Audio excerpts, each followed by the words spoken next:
Alors, l'actu du jour en Formule 1. Avant de commencer, je vous rappelle que les news proviennent de ma chaîne principale sur la Formule 1, Type F1.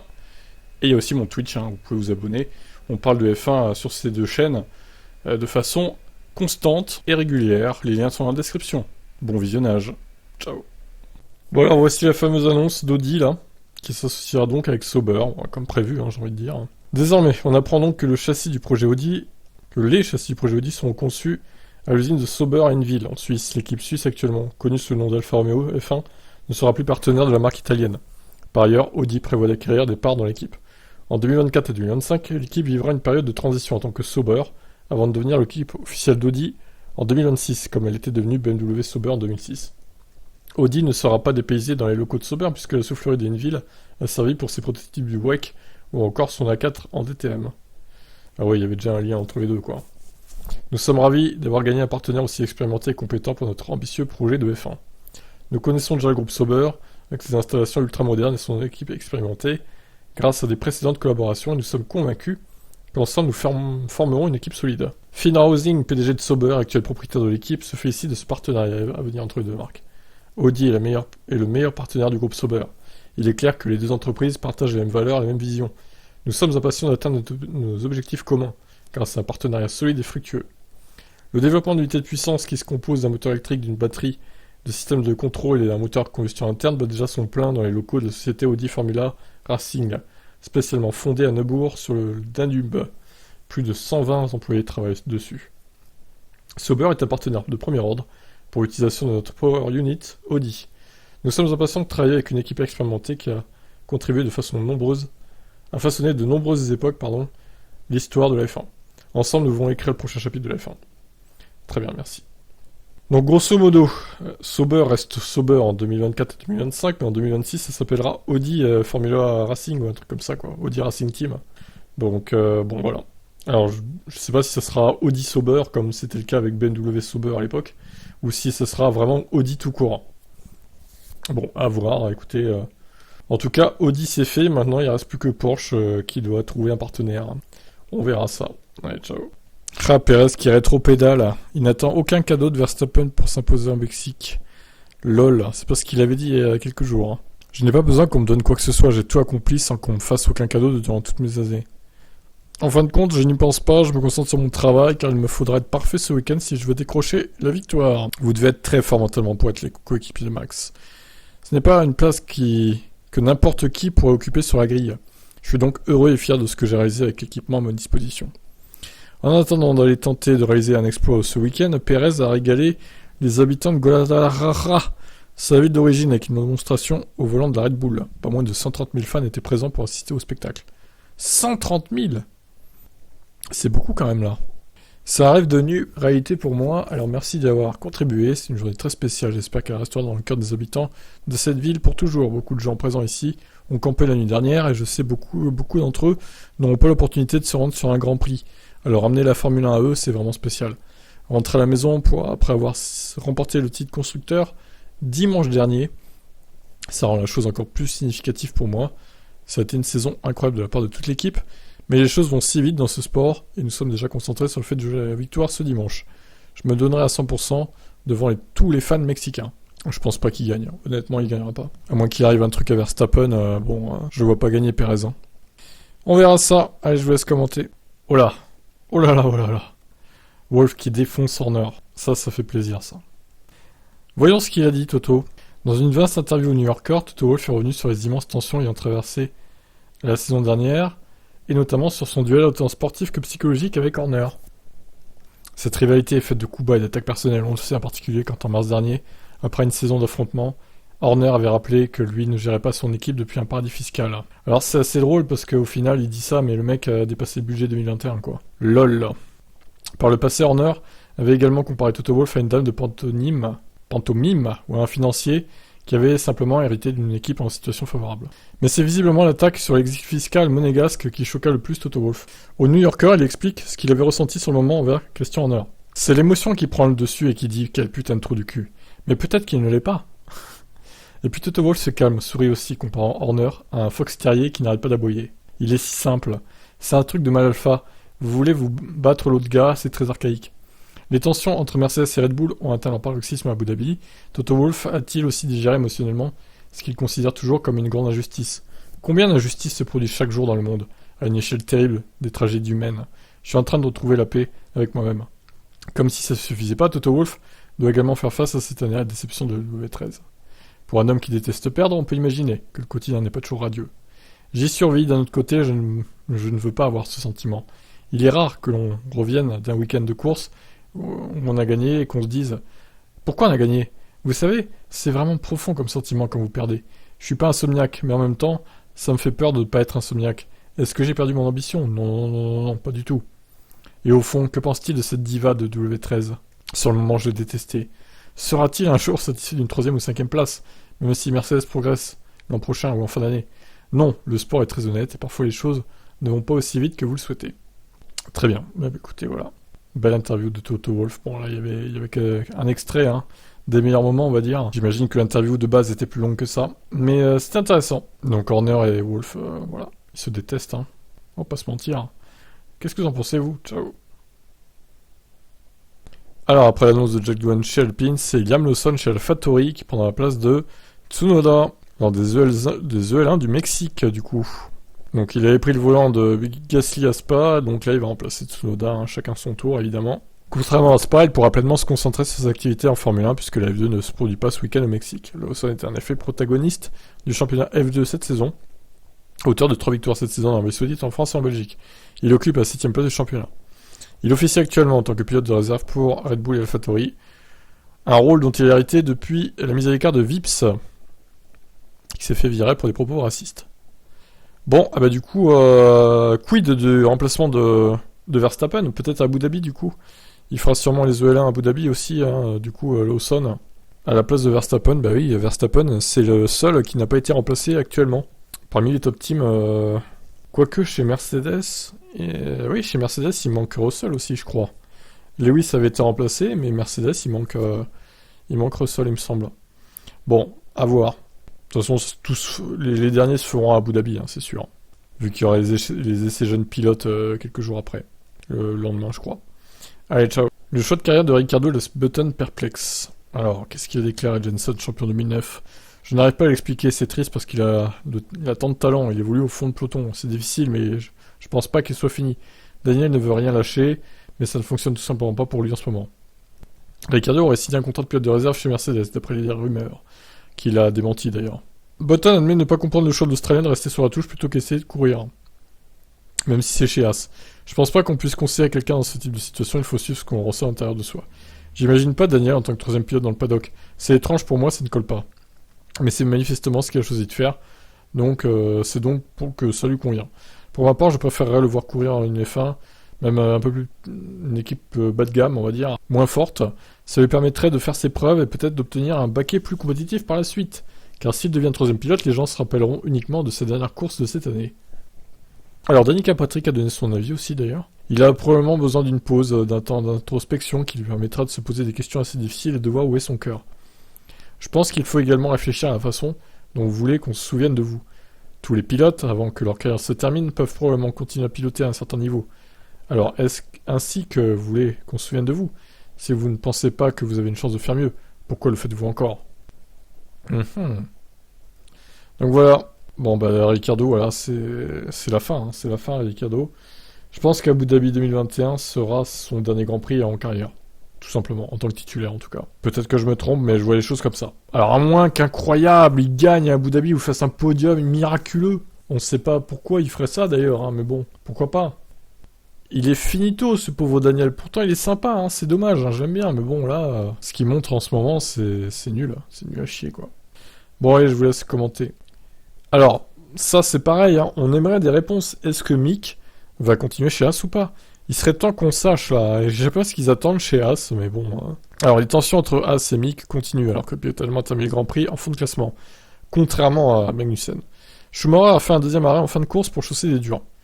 Le pilote a exprimé son incompréhension face à cette décision, jugeant qu'il aurait pu rester en piste. Steiner n'a pas voulu commenter ça, c'est le propriétaire Gene Haas qui a justifié cette fois la raison a priori nécessaire pour laquelle la stratégie était ruinée. Quand Mick et Kevin sont rentrés, ils ont tous les deux eu les mêmes pneus. Quand Mick est ressorti, il était dans un groupe de voitures et y est resté, tandis que Magnussen et tomba en arrière pour économiser ses pneus. Pendant ce temps, Mick usait les siens. Magnussen a pu faire 38 tours avec un train de gomme médium, ce que personne d'autre n'a pu faire. Putain, lui, c'est un monstre, hein. 38 tours en médium, waouh. C'est ainsi qu'il a pu obtenir quelques points à la fin. L'ancien pilote de F1 Timo Glock a déclaré que le langage corporel de Schumacher après la course était le signe le plus clair à ce jour, que Haas n'a pas l'intention de le re-signer. L'obstacle est très élevé pour lui en ce moment. Pas parce qu'il n'est pas performant, mais parce que Haas a les idées différentes en interne. Je ne sais pas dans quelle mesure une décision a peut-être déjà été prise, mais si vous lisez entre les lignes, vous pouvez voir ce que Haas doit faire. La question est de savoir si le train a déjà quitté la gare pour Christian Horner, ancien pilote, et si vous analysez toutes les nuances, vous réalisez qu'ils veulent probablement se débarrasser de lui. Ralf Schumacher ne nie pas que son neveu est en position difficile. Mick a fait tout ce qu'il devait faire pour continuer à piloter en 2023. Si Gene Haas et Steiner y réfléchissent correctement, ils se rendront également compte qu'il n'y a pas d'alternative à Mick. Ricciardo ne sera pas là et Hülkenberg est plus susceptible d'être sur le chemin de la retraite que de vraiment déchirer les pistes à nouveau. Mais après, faut voir, je sais pas. Peut-être que Hülkenberg pourrait se trouver une nouvelle carrière chez Haas pendant au moins 2-3 ans, quoi. Puis après partir à la retraite, effectivement. Bon, eh ben, ça sent le roussi hein, pour Mick, vu que de toute façon il n'y a plus de place chez Williams. Alors, à moins d'un fiasco pour Sargent en F2, qui n'arrive pas à avoir, qui se fasse cracher, qui n'arrive pas à avoir la super licence, ce qui pourrait arriver, hein, du coup. La porte est fermée pour lui chez Williams. Alors, par contre, ce à quoi je pense, c'est pourquoi pas chez Sauber en 2024, Sauber Audi, qui voudra absolument un pilote, au moins un des deux allemand, quoi.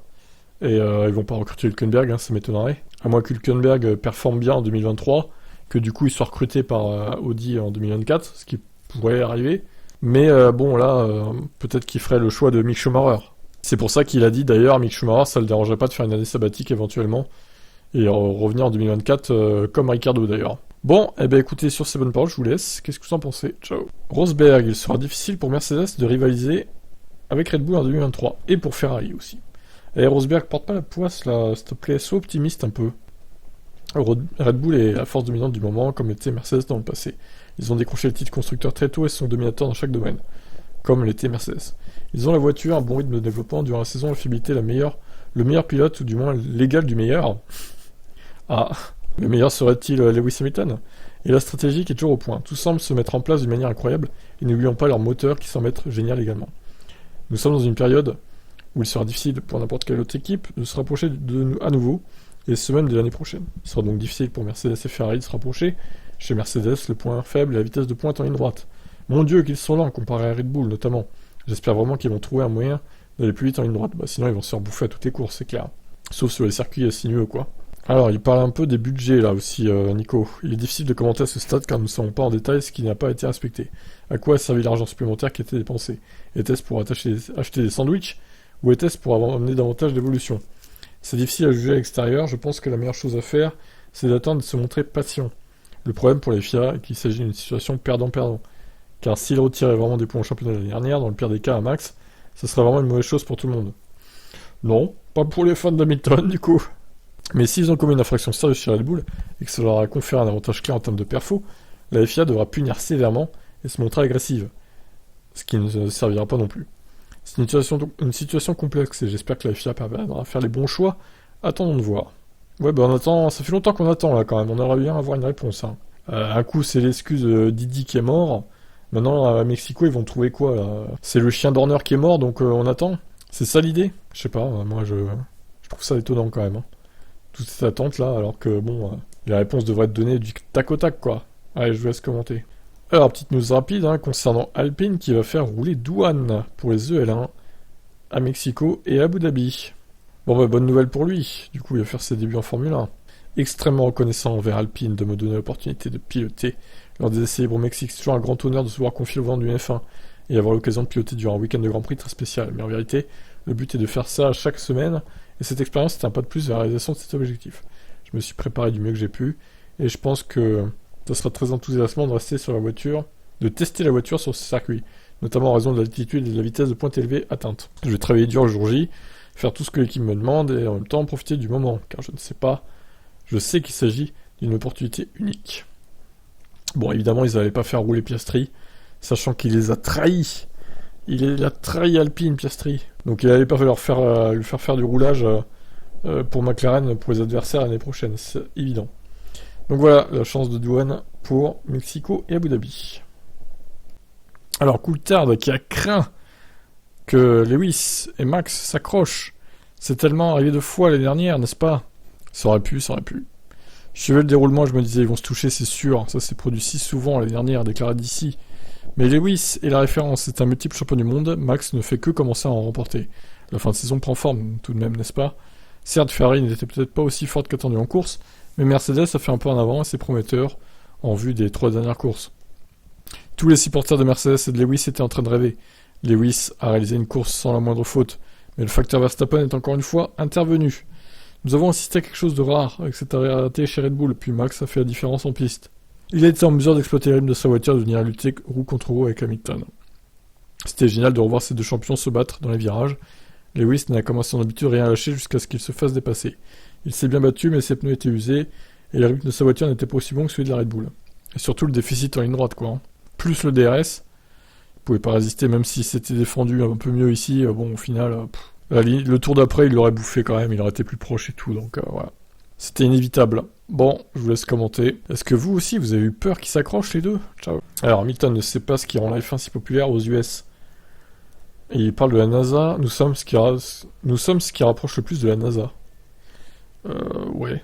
Eh oui, ils vont dans l'espace, les pilotes. C'est difficile pour moi de répondre à cette question. Par Netflix, je ne sais pas ce qui a permis aux gens d'avoir un regard plus approfondi, car il est très difficile de comprendre ce qui se passe si vous commencez à suivre en regardant seulement les courses à la télé. Si c'est la première fois, il est difficile de comprendre tout ce qui se passe au sein des équipes. Et après avoir vu quelques épisodes de la série, les gens ont pu avoir un accès plus ouvert à la discipline, et ont commencé à s'intéresser à tout ce qui se passe en arrière-plan, avec toutes les technologies et toutes les données. Tout ce développement qui sert également pour les voitures de série. Puis il y a le fait que nous sommes 20 pilotes, que nous prenons des risques lors de chaque week-end. À l'inverse d'autres disciplines, il y a de nombreux athlètes, mais nous ne sommes qu'un petit groupe de 20 personnes à piloter ces fusées sur roue. J'imagine que c'est ce qui nous rapproche le plus de la NASA. Il parle de Las Vegas aussi. Je ne sais pas encore exactement comment ils vont organiser Las Vegas, mais je n'ai aucun doute sur le fait qu'ils feront d'excellent travail. Ça va être quelque chose d'incroyable. Il s'agira sans doute d'une des plus grandes courses, si ce n'est la plus grande. Mais je peux déjà affirmer que la piste elle-même ne sera pas aussi bonne qu'à celle d'Austin. Les circuits urbains ne sont pas aussi bons que les circuits ouverts, notamment les plus récents. Le quota est fantastique. Mais l'ambiance et la ville seront probablement incomparables. Et le fait qu'il fasse nuit rendra l'événement énorme. Oui, c'est sûr, je suis d'accord. La piste va pas être folle. Un circuit urbain de plus. Mais bon, le cadre va être assez fou, je pense. Bon, on verra ça. Je vous laisse commenter. Alors Vettel, après Suzuka et Austin, Vettel ne regarde pas sa décision de quitter la Formule 1. Une partie de moi sera sûrement en manque. Ah, et il avoue quand même qu'il sera en manque. Bon, je dois dire que c'était un beaucoup de vent de sa part, admettait Magnussen sur son action avec Vettel. C'est à ce moment-là que vous réalisez pourquoi il est quadruple champion du monde. Ralf Schumacher, il s'amuse beaucoup dans la voiture en ce moment. S'il devait prendre une décision sur son avenir aujourd'hui, je dirais qu'il ne referait pas la même chose. Si les choses s'étaient passées comme ça depuis le début de saison, je suis à peu près sûr qu'il serait resté en F1. Lorsqu'on lui a demandé s'il aurait sa décision, Vettel a répondu avec insistance: non, bien sûr, des moments comme ceci vont me manquer. C'est pas un secret, mais j'ai longtemps réfléchi à la décision et aussi à des moments comme celui-ci et l'adrénaline qui me manquera. Une partie de moi sera en manque de ce côté-là, c'est sûr, mais une autre partie de moi attend avec impatience de ce qui va arriver. Bon, bah écoutez, il a été élu au Japon pilote du jour. Et Austin, il a fait une belle course, une belle remontée malgré son arrêt foiré, encore pire que Red Bull. 16 secondes 8, quel arrêt de merde ils ont fait, incroyable. Donc voilà, vous pensez que Vettel va revenir en F1 au bout d'un moment? Ouais, je pense que sa retraite, elle est peut-être pas définitive honnêtement. Peut-être que ça va trop lui manquer au final. Bon, on verra bien, je vous laisse commenter. Quand Wolff nettoyait les toilettes de chez Mercedes. Quoi? Dans une interview à la Harvard Business Review, le patron de l'équipe Mercedes a expliqué combien dans le fonctionnement de Brackley et Brixworth il attachait une attention fondamentale aux détails. Wolff a livré 2 anecdotes particulièrement révélatrices à ce sujet. La première se déroule lors de sa toute première visite de l'usine de Brackley. Usine châssis donc au Royaume-Uni. Lorsque Wolff a vu les magazines qui étaient disposés dans la salle d'accueil à l'entrée de l'usine, quelque chose l'a fait tilter. Sur la table on trouvait un exemplaire du Daily Mail froissé, datant de la semaine précédente et de 2 vieilles tasses à café en papier.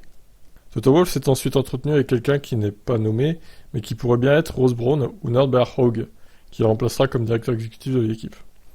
Je suis monté au bureau pour le rencontrer, et à la fin de notre conversation, je lui ai dit « J'ai hâte de travailler avec toi, mais il y a juste une chose, à la réception, on ne voit pas la mention ou le terme F1. Et c'est par là qu'il faut commencer si nous voulons gagner. » Il m'a répondu « C'est l'ingénierie qui nous fait gagner. » Et j'ai répondu « Non, c'est l'attitude. Tout commence par l'attention portée aux détails. » La deuxième anecdote, montrant l'attention de Toto Wolff aux détails, est tout aussi révélatrice. Cette fois-ci, Toto Wolff avait remarqué l'état des toilettes de l'hospitalité Mercedes durant un week-end de Grand Prix. C'était sale et j'ai pensé c'est pas possible. C'est notre maison pendant un week-end de course. C'est là que nos sponsors viennent avec leur famille. Wolf a engagé un responsable de l'hygiène à plein temps, Miguel Guerrero, et lui enseigna à brossette en main comment nettoyer les WC proprement. Je lui ai montré physiquement comment je voulais qu'il nettoie les toilettes, comment remettre la brosse en place, comment essuyer le sol, comment mettre les bouteilles de savon avec l'avant vers l'avant, comment désinfecter les poignées, etc. Je lui ai expliqué ce que je voulais qu'il fasse pendant la semaine, et que le dimanche, quand il y a beaucoup de monde, je veux qu'il soit juste à côté de la salle de bain, et s'assure qu'elle soit impeccable après chaque client. Ah bah super, hein. Putain. Le mec il passe sa journée dans les chiottes quoi, à surveiller que c'est propre. Ah génial hein. Quand je suis rentré dans le garage il y a 10 ans, c'était en désordre. Maintenant, nous nettoyons le sol à chaque fois que la voiture y est entrée. Vous ne verrez aucune trace de pneu, aucun outil déplacé. Tout est impeccable et organisé. Je pense que ça affecte également la façon dont on s'occupe des voitures. On est méticuleux. Cette attention aux détails peut paraître comme maniaque, mais en réalité Toto Wolff entend tout mettre de son côté pour éviter l'humiliation de perdre, pour reprendre ses propres termes. Je ne supporte pas l'humiliation à laquelle nous serions confrontés en cas de défaite. Je ferai tout ce que je peux pour l'éviter. Je ne peux tout simplement pas accepter de perdre contre quelqu'un. Il ne faut jamais croire que la victoire va continuer. Au contraire, je m'inquiète toujours de comment ça va se terminer. Devant la falaise, je regarde l'abîme. Anecdote numéro 3. La victoire de Vettel à Silverstone sur les terres de Mercedes. Dans le tour de célébration, Vettel a dit à son équipe, à la radio, quelque chose en italien comme nous avons gagné chez eux. C'est une telle insulte. C'est aussi la meilleure chose qui aurait pu nous arriver. Nous avons passé cette séquence en boucle dans notre usine et à la fin de la saison, nous étions nouveaux champions. Pour moi, non mais attends, ils ont passé la séquence en boucle dans l'usine. Oh là là, c'est quoi ça? Pour moi, la joie de gagner est normalement beaucoup moins intense que la douleur de perdre. La peur de perdre reste avec moi et c'est utile, je ne voudrais jamais m'y habituer. Eh bien, en espérant qu'il n'est pas à s'y habituer, évidemment. Et que les défaites de Mercedes restent en 2022. Et que 2023 soit une année de réussite pour l'équipe. Donc voilà les anecdotes de Toto Wolff. C'était marrant. Allez, ciao. Alors, le programme du Grand Prix du Mexique. Un peu moins tardif que Austin, du coup. Les essais libres, vendredi 20h, 21h, 23h, minuit 30. Enfin, putain, encore 1h30 d'essai 2. Non. Oh là là, mais ils sont sérieux, là. C'est vraiment les pires Grands Prix pour faire 1h30 en plus, quoi. Oh, c'est chiant. C'est insupportable. Essai 3, 19h, 20h, samedi. Et les qualifs de 22 à 23h. Ok. Alors, la course, par contre, attention, parce que là, je crois qu'il y a une erreur, en fait. On rappelle que dans la nuit de samedi à dimanche, on change d'heure, chez nous, en France. Du coup, on perd 1 heure. Ce qui veut dire qu'on recule d'1 heure. Et donc, que la course sera à 20h, et pas 21h, je pense. Bon, à vérifier, de toute façon, voilà. On verra ça le moment venu, mais il me semble que c'est comme ça, hein. C'est ça l'idée. Hein. Parce que je doute que la course soit programmée à 22h, heure française, nouvelle heure. Enfin, ancienne heure. Donc, bon, à revérifier. Bon, évidemment, on se trompera pas le jour même, hein. On revérifiera, et puis voilà, quoi. Bon, à noter que tout est sur Canal+ Sport 360, enfin, le vendredi et le dimanche, du moins. Et le samedi, c'est sur Canal+ Sport, ça sera pas diffusé en clair sur C8, cette fois, le Grand Prix. Donc, la météo, ça donne quoi ? Oh là là, bah dis donc, grand soleil, hein. Grand soleil, aucun risque de pluie. Bon bah écoutez, au moins c'est réglé. Il n'y aura pas de pluie non plus. Alors victoire de Checo à domicile, peut-être. Est-ce que Max va le laisser gagner ? Tu parles, oui, s'il va le laisser gagner. Est-ce que Mercedes, vu que c'est un Grand Prix qui a des lignes droites un peu plus courtes que Austin, peut s'en sortir au Mexique ? Ça reste à voir. Allez, ciao ciao.